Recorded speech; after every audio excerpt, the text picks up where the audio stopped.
Welcome to Thought for December the 23rd. Our readings are Job 31 and 32, Zechariah chapter 8, and Revelation chapter 5 and 6.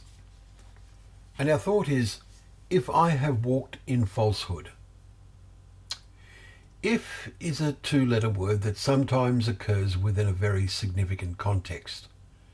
In our reading in Job today, Job's three friends give up on their vain attempts to reason that Job must be a secret sinner. The argument that he must be so because of all the bad things that happened to him collapses. They can quote no evidence, and in any case, the real facts of how the wicked so often prosper destroys their reasoning.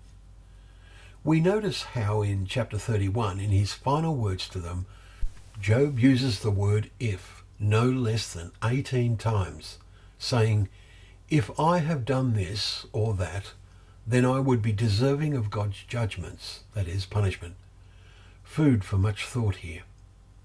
If I have walked with falsehood, verse 5, being enticed toward a woman, verse 9, made gold my trust, verse 24, rejoice because of my wealth, verse 25, worship the sun and the moon, verses 26 to 28, concealed my transgressions, verse 33, not made fair and proper use of the produce of my lands, verses 38 and 39.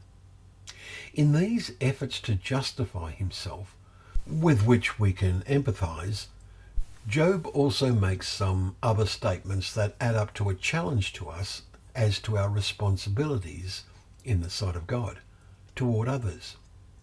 He says, if I withheld anything that the poor desired, or caused the eye of the widow to fail, or have eaten my morsel alone, and the fatherless have not eaten of it, verses 16 to 17.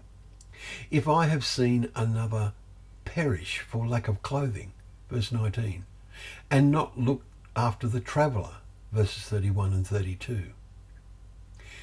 You see, in this country, the government provides for much of this, but there are cracks in the system that need watching. But in many other countries, there are many more cracks. Another point is that in verse 29, if I have rejoiced at the ruin of him who hated me, or exulted when evil overtook him. You see, he recognized God would judge him for his failures to act and for having wrong attitudes. It was not just a matter of avoiding doing bad things. For his godly attitude in all these things, and especially for speaking of God with that which is right, chapter 42 and verse 7, Job is in the end blessed. We have not been tested like Job, but the question we must ask ourselves is, can we echo the words of Job ourselves? Let us reflect on the way we have lived and are living our lives.